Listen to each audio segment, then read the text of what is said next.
Hello guys, welcome back to my channel A2 tips and tricks. நான் already upload பண்ண income டேக்ஸில் வந்துட்டு second செம்மில் வந்துட்டு ஒருத்தவங்களுக்கு டவுட் இருக்குது. மேம், நீங்கள் ஏன் மார்ச் மந்த்தையும் சேர்த்து இன்க்ளூட் பண்ணுறீங்க, அவர் தான் ஃபெப் மந்த்தே வந்துட்டார்ல அப்படின்னு சொல்லிட்டு. ஸோ அந்த டவுட் எக்ஸ்ப்ளனேஷன் தான். 2023 மார்ச் 2024 வரைக்கும் தான் நம்மளுக்கு ஒரு ஃபினான்ஷியல். சரியா, அவர் ஃபெப் மந்த்தே வந்துட்டாரா? He returned on 5/2/2024. So Feb மந்த்தே வந்தவர் திருப்பி எப்போ வந்துட்டு இந்தியா விட்டு லெஃப்ட் ஆனாங்கன்னு சொல்லி நம்மளுக்கு கொஸ்டினில் கொடுக்கவே இல்லை.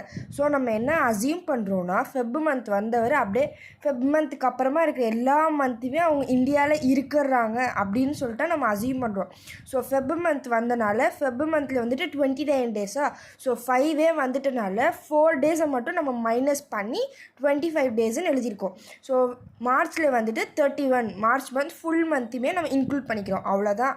ஏன் மார்ச் மந்த்தையுமே நம்ம இன்க்ளூட் பண்ணுறோன்னா, ஃபெப் மந்த் வந்தவர் ஃபெப் மந்த்துக்கு அப்புறமா இருக்கிற எல்லா மந்த்துமே அவங்க இந்தியாவில் தான் இருக்காங்க. திருப்பியும் இந்தியா விட்டு லெஃப்ட் ஆனது டேட் கொடுக்கல. ஸோ நம்ம என்ன அசீவ் பண்ணுறோன்னா, அவங்க இந்தியாவில் தான் இதுக்கப்புறம் ஃபுல்லாகவே இருக்கிறாங்க. ஸோ மார்ச் மந்த்துமே நம்ம ஃபுல் மந்த்தையுமே நம்ம ஆட் பண்ணிக்கிறோம்.